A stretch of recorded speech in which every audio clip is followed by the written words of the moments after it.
Halo guys, selamat datang kembali di Republik Rupiah. Sekarang kita mau bahas tentang ekosistem L2 atau layer 2 di atas Bitcoin. Cuman yang ada twist menariknya itu adalah ini ada kaitannya dengan kode rahasia Satoshi Nakamoto waktu dia pertama kali menciptakan Bitcoin. Mau tahu apa maksud saya? Tonton video ini sampai akhir. Oke, let's go.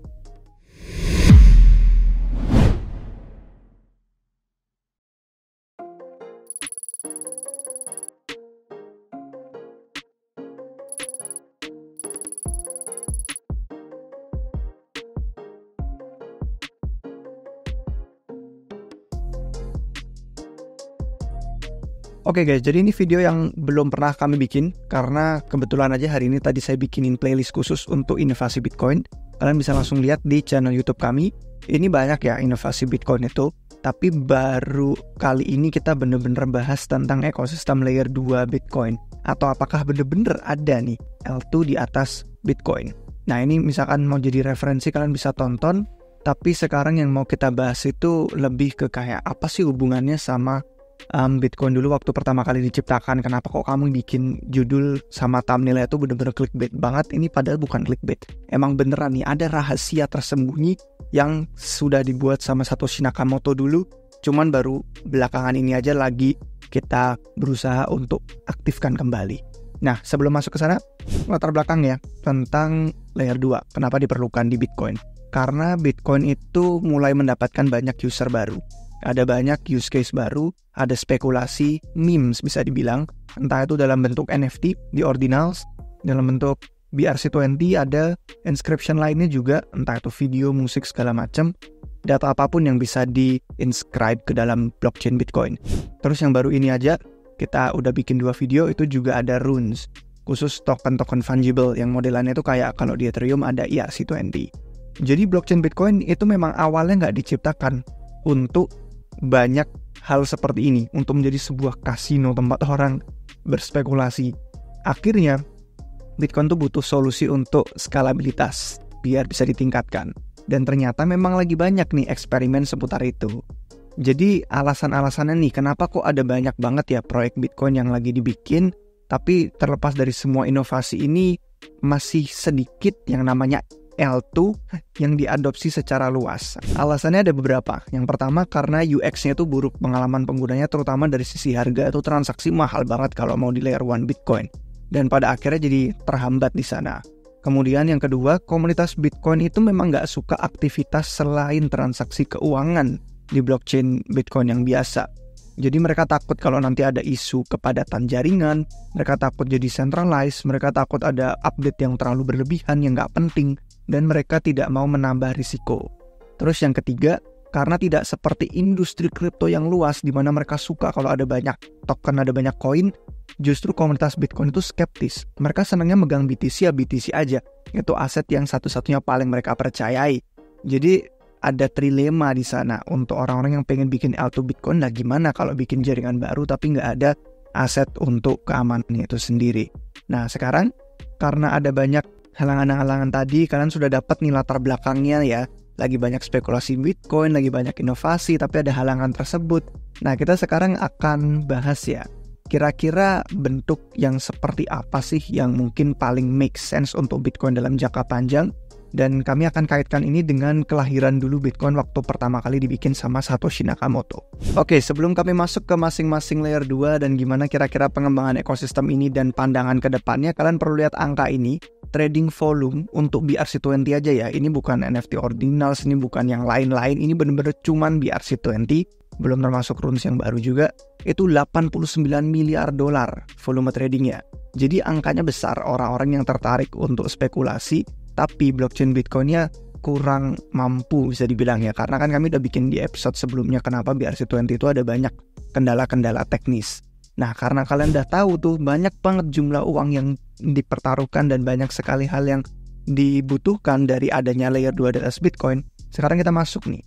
Ada website bagus yang namanya L2 Watch. Ini melacak semua L2 tapi dalam artian yang banyak jenis-jenisnya.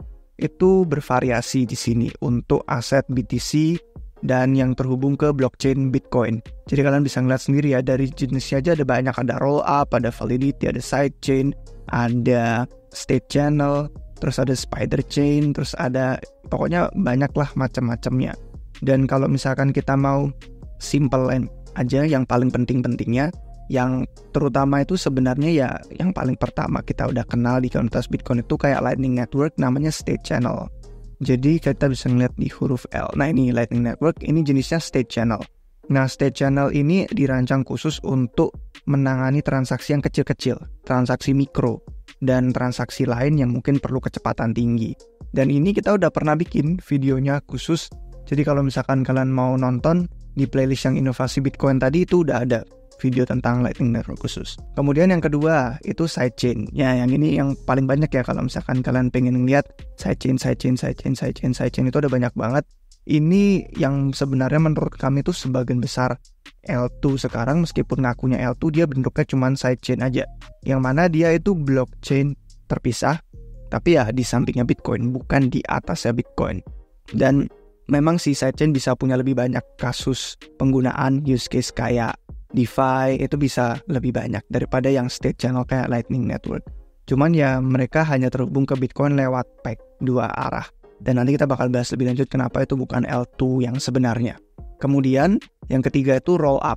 Sini ada beberapa yang namanya roll up. Dan ini adalah jenis yang sebenarnya contoh paling utama yang saya benar-benar pikir itu memang roll up, yaitu yang namanya roll kit. Ada di sini nih, mana PQR. Nah ini dia, roll kit. Nah roll kit ini meskipun di situ sovereign roll up, dia benar-benar perlu verifikasi dan penyimpanan data langsung hasilnya ada di layer 1 Bitcoin. Jadi makanya kami pikir itu yang pertama kali L2 beneran ada di atas Bitcoin. Dan itu juga sama, udah ada episodenya. Di playlist inovasi Bitcoin tadi udah ada muncul. Selain itu yang 3 utama menurut saya, state channel, sidechain, sama rollup. Tapi ada beberapa nama lain kayak drive chain gitu juga ada. Itu mengusulkan model sidechain itu yang desentral. Jadi user tuh bisa deposit BTC mereka ke sebuah kontrak yang diawasi sama minersnya Bitcoin. Jadi keamanannya langsung dari miners yang produksi blok juga di drive chain itu.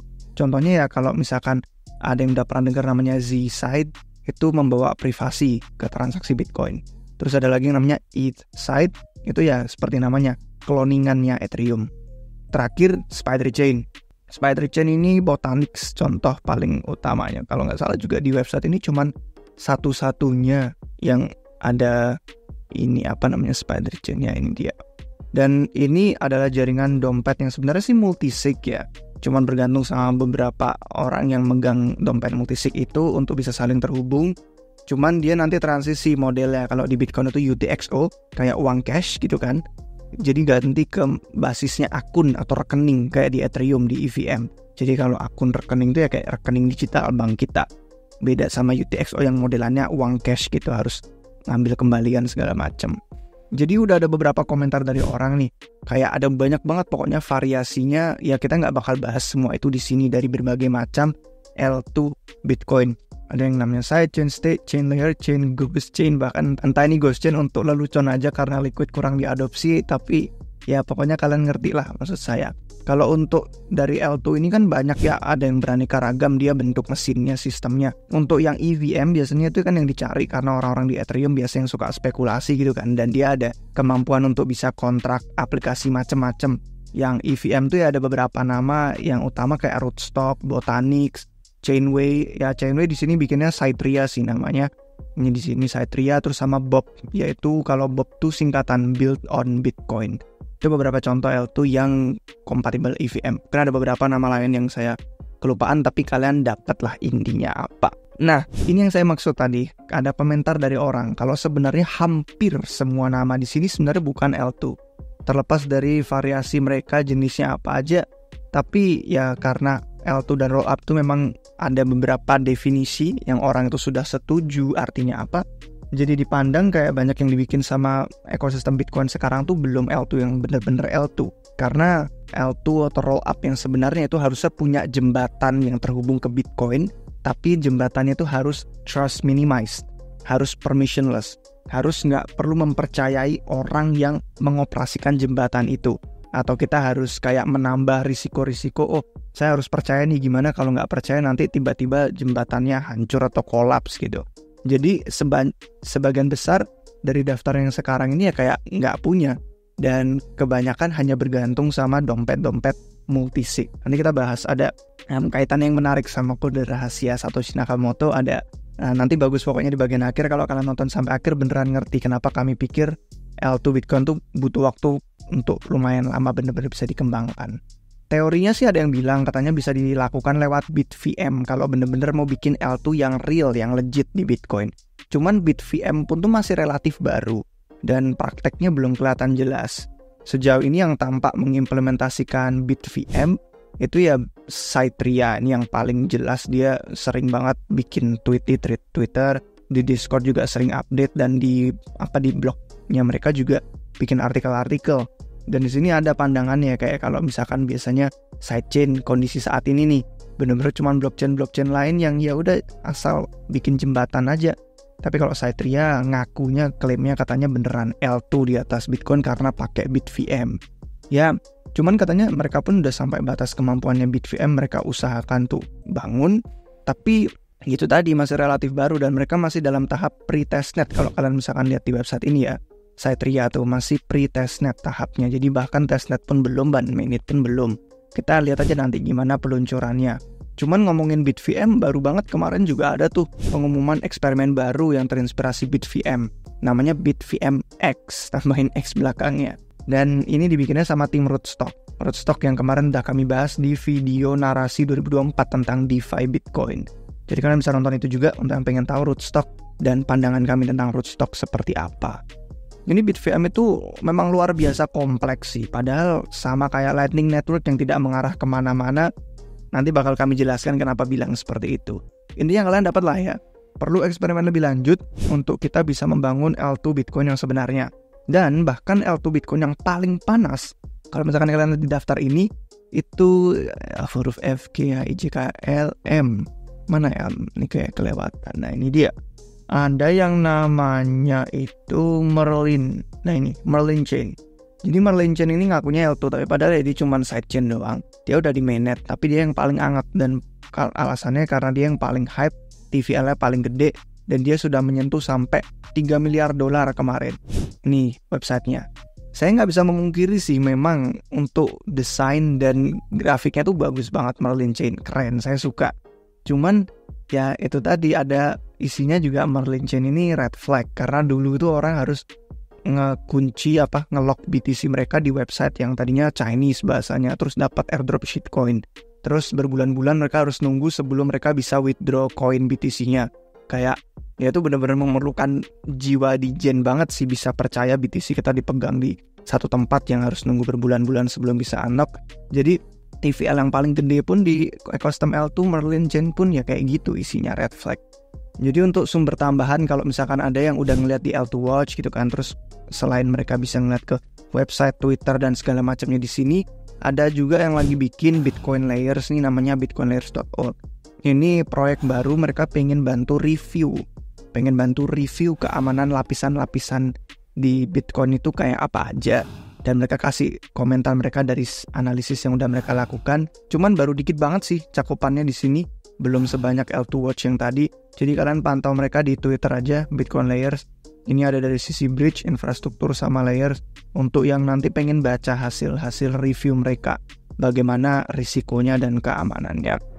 Nah sekarang ke bagian yang serunya nih guys, yang sesuai sama judul dan thumbnail. Cara untuk memungkinkan Bitcoin biar bisa terhubung dengan blockchain lain. Entah itu L2 di atasnya, entah itu sidechain, entah itu blockchain di luar ekosistem Bitcoin. Itu caranya yang bener-bener paling aman dan paling legit adalah dengan kode rahasia Satoshi. Apa artinya kode rahasia Satoshi? Saya udah nontonin videonya panjang banget, sampai sekarang masih belum tahu artinya. Nah artinya adalah, jadi dulu di tahun 2009 di versi awalnya Bitcoin itu ada kode yang dibuat sama Satoshi Nakamoto. Tapi kode ini dinonaktifkan pada tahun 2010 karena mereka takut ada konsekuensi negatif ke blockchain Bitcoin. Dan terutama spam, kayak DDoS, Denial Service of Attack. Nama kodenya itu OPCAT. Nah, karena sejak itu ada upgrade Bitcoin, terutama di tahun 2021 nih ada upgrade Taproot. Risiko yang dikhawatirkan dulu itu udah bukan masalah lagi sekarang. Jadi sekarang ada perbincangan nih untuk mengaktifkan kembali OPCAT.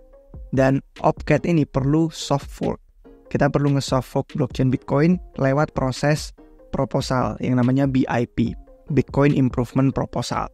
Dan kebetulan awal minggu ini proposal untuk Opcat diaktifkan kembali di Bitcoin udah masuk ke forum BIP. Proposalnya udah dapat angka juga, BIP nomor 420. Angka sakti, yang tahu-tahu aja. Dan sama dengan tanggal halving Bitcoin yang keempat kemarin yang baru terjadi juga 420. Jadi bukan berarti kalau misalkan udah masuk proposal ini terus langsung ada jaminan mantap proposalnya diterima komunitas Bitcoin, kita bakal mengaktifkan Opcat lagi yang dulu udah dibikin sama Satoshi Nakamoto. Enggak. Faktanya ada banyak BIP yang belum diterima atau bahkan mungkin nggak akan diterima. Tapi setidaknya ada proposal ini udah jadi bukti kalau komunitas tuh minat dan ada diskusi yang bertumbuh. Kalau mereka tuh pengen mengevaluasi Opcat lagi di tahun 2024 ini. Artinya apa Min kalau diaktifkan kembali? Artinya kode rahasia Satoshi Nakamoto ini kalau aktif lagi nanti bisa memungkinkan transaksi yang jauh lebih kompleks di blockchain Bitcoin. Membuka use case baru. Entah itu bisa ada DEX, trading aset kita jadi lebih desentral. Bisa ada atomic swap untuk bertukar aset secara lebih cepat dan efisien. Bisa ada interoperabilitas, lintas blockchain bisa saling terhubung tuh. Jadi jembatan atau bridge kita lebih aman. Terus bisa ada verifikasi untuk ZK proof, kriptografi. Bisa ada smart contract. Dan bisa ada banyak hal lainnya lagi di blockchain Bitcoin langsung. Jadi semua itu dimungkinkan hanya dengan Opcat, yang mana Opcat itu isinya cuma 10 baris kode doang. Wah, bener-bener ajaib. Tim Taproot Wizards sama Quantum Cats itu yang paling aktif memajukan inovasi Bitcoin dalam Opcat ini. Dan minggu lalu mereka publish buku anak-anak yang menjelaskan CatVM. Jadi CatVM ini implementasi Opcat pertama untuk membangun jembatan Bitcoin ke dunia yang lebih efisien dan lebih scalable ceritanya. Nah, sekarang kita bakal tutup video ini dengan penjelasan ya sehebat apa sih itu dan bandingannya sama ekosistem L2 atau sidechain lain yang ada di Bitcoin saat ini. Ini bagian favorit saya karena udah lama nggak ada white paper yang bener-bener mudah untuk dipahamin dan asik, karena bahkan ini pun kalau di print juga jadi buku anak-anak itu bisa mengajarkan anak-anak blockchain sejak kini. Tapi intinya kalian paham lah, ini cara mereka untuk mengkomunikasikan penerapan Opcat, yaitu kode rahasia Satoshi Nakamoto yang dulu udah ada terus sekarang berusaha untuk diaktifkan kembali. Nah, kisahnya itu begini. Kalau misalkan kalian lihat, ini kan ada dua tanah yang terpisah gitu kan, dan ini ada banyak jembatan-jembatan yang berusaha menghubungkan itu. Nah, itu nanti akan dieksplorasi di dalam white paper, atau bukan white paper, mereka nggak mau disebut white paper, katanya buku anak-anak. Nah, di sini ceritanya tuh mulainya gini, kisahnya ada Reindel muda. Reindel ini developer. Jadi dia pas masih muda itu terbangun dan dia melihat roh Satoshi yang agung gitu di awan.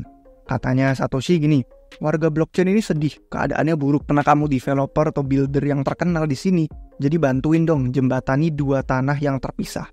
Lihat aja usaha-usaha warga sejauh ini, siapa tahu ada yang jadi inspirasi. Ini maksudnya ya.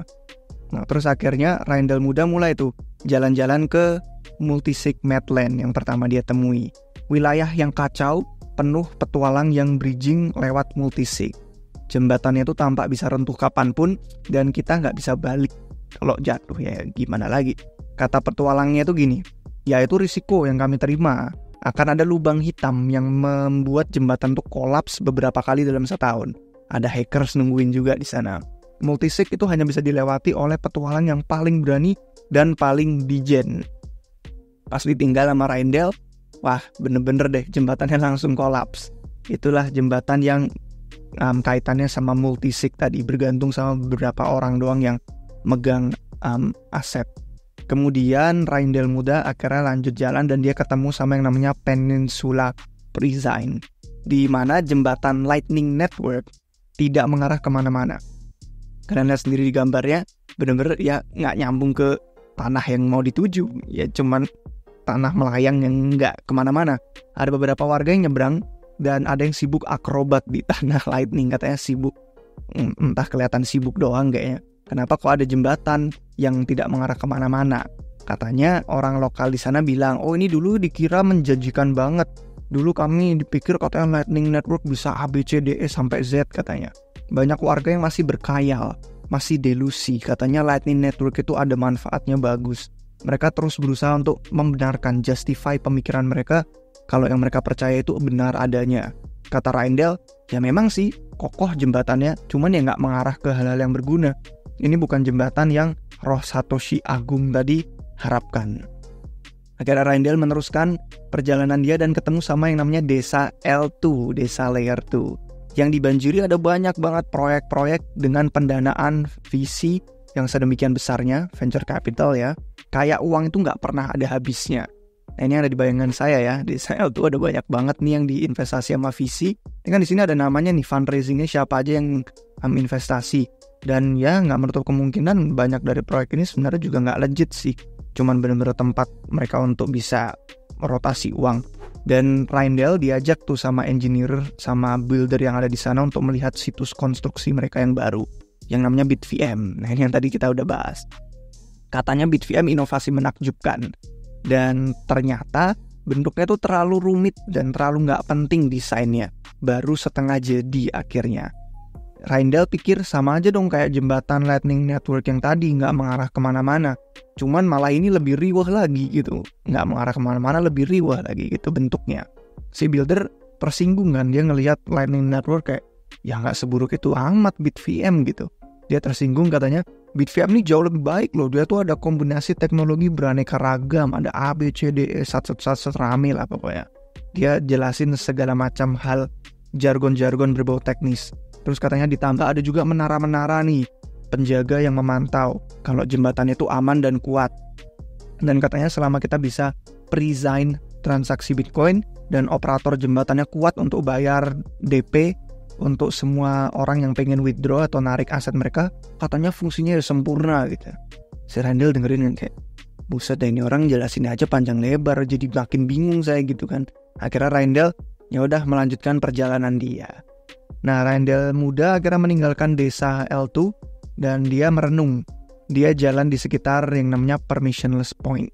Saat merenung, dia pikir multisig nggak akan pernah stabil. Lightning Network banyak janji palsu. Tidak ada jembatan yang aman sejauh ini, yang fungsional, yang praktis nggak ada, kata dia. Dia akhirnya berteduh di hutan Merkle Tree. Nah, pas dia berteduh di hutan Merkle Tree, ada cahaya muncul di hutanan. Dan ada kucing quantum namanya, quantum cats, yang terbang di depan dia. Kucing itu katanya sudah ada sejak Satoshi menciptakan dunia itu. Tapi dia dulu sempat diusir ke hutan dahulu kala lama banget waktunya.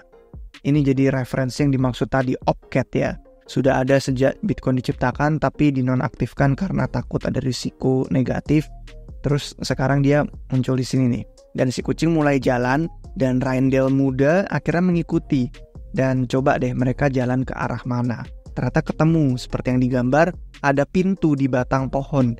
Dan akhirnya mereka mulai buka pintu itu terus masuk. Pas mereka masuk, Reindel muda itu menemukan ada rak-rak buku dari perpustakaan sihir namanya. Akar dan batang pohon itu saling terhubung jadi sebuah rumah yang isinya kitab-kitab sihir yang tingginya tuh sampai ke langit perpustakaannya. Ada bunga tulip warnanya pink dan itu berbaris. Terus kata Reindel pas ngeliat ini, wah ini pasti banyak rahasia ajaib ini. Pasti banyak sihir lama yang sudah terlupakan. Dia akhirnya mulai menelusuri perpustakaan itu ada isinya buku apa aja. Jadi di sini singkat cerita dia nemu ada banyak buku-buku ajaib ya, yang menyinggung sihir-sihir yang tersembunyi. Dan maksudnya itu pengetahuan-pengetahuan kriptografi yang sebelumnya udah ada. Dan inilah yang dimaksud opcat yang dari tadi kami bahas tentang kode rahasia Satoshi Nakamoto pas pertama Bitcoin diciptakan. Dan akhirnya diimplementasikan dalam proyek CatVM ini.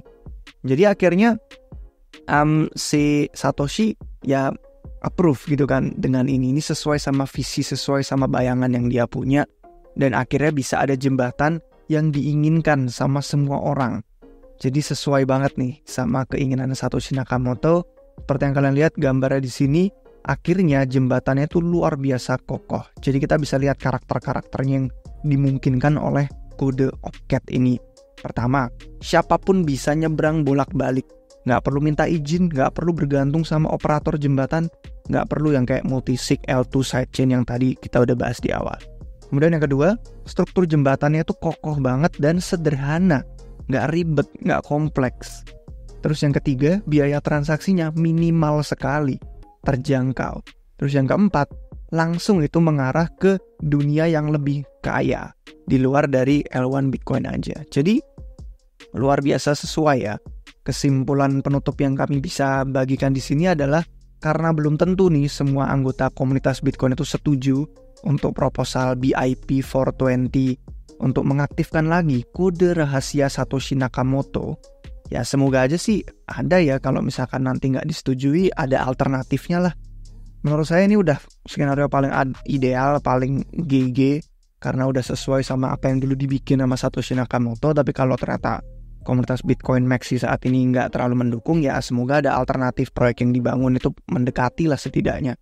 Jadi dari daftar-daftar ini jangan sampai percuma aset BTC itu keluar dari L1 masuknya ke sidechain, masuknya ke L2 bohongan, dan ada banyak risiko yang cuma nambah-nambah kita pusing aja. Paling aman malah ya udah mending stay BTC di blockchain Bitcoin aja, nggak usah dianeh-anehin. Kecuali emang mau spekulasi NFT, mau spekulasi token micin, itu ada beberapa update yang katanya mau evolusi itu dari Ordinals, BRC20, dan Runes juga itu katanya bahkan baru launching aja udah mau ada solusi untuk pasarnya biar bisa lebih desentral. Kemarin si Keshiro Dharma tuh habis bikin blog langsung artikel judulnya Light Pools. Jadi semua perhatian ke spekulasi di ekosistem Bitcoin itu ada banyak pokoknya inovasinya. Menurut kalian yang mana yang paling oke dalam tujuan skalabilitas? Apakah ada di daftar ini yang menurut kalian itu oke? Kalau menurut saya sih lebih ke Opcat dan lebih ke implementasi KVM atau implementasi lainnya. Pokoknya yang pakai Opcat. Kalau benar-benar proposal BIP 420 tadi disetujui dan kita soft fork Bitcoin. Kalau dari yang daftar ini, saya skeptis sih kalau ada banyak L2 Bitcoin. Sama aja kayak di Ethereum, saya juga skeptis kalau ada kebanyakan L2. Demand itu nggak setinggi yang kita pikir, dan mungkin malah minta Bitcoiners untuk bikin BTC mereka jadi lebih berisiko, padahal kan mereka mandangnya itu aset yang berharga. Itu jadi kayak mustahil. Holder BTC lebih percaya kalau mereka punya banyak saldo BTC, paling aman tetap di L1 mainnet, nggak usah ngapa-ngapain. Jadi beda cerita kalau L1-nya yang dapat upgrade soft fork kayak Opcat itu. Kode rahasia Satoshi Nakamoto itu jawaban dari judul dan thumbnail kami yang clickbait. Jadi gimana menurut pendapat kalian? Kalau misalkan dirasa bermanfaat dan menarik, jangan lupa kasih jempol, komen pendapat dan pandangan di bawah. Kalau ada yang mau tahu kira-kira apa aja dari daftar L2 ini yang menurut kami layak dipantau, ya nggak banyak sih. Kemungkinan besar paling yang kayak Botanix gitu kan, yang tadi Spider Chain untuk EVM, mungkin kayak Bob, build on Bitcoin, mungkin kayak Cytria, bikinan Chainway yang katanya ngeklaim dia ZK-proof L2 pertama di atas Bitcoin. Dan ada beberapa L1 lain sih yang memang dia ada versi wrapping token BTC-nya, makanya masuk ke sini. Tapi nggak banyak selain dari daftar-daftar itu tadi. Kalau Rollkit bikinannya dari timnya Celestia, itu juga nggak masalah. Dan sisanya udah kami bahas di video sebelumnya. Jadi langsung aja pantau di playlist Inovasi Bitcoin, udah banyak di sana bahas tentang DeFi Bitcoin dan beberapa inovasi lainnya. Oke guys, jangan lupa subscribe biar gak ketinggalan video baru dari kami, dan sampai jumpa di episode berikutnya. Cheers!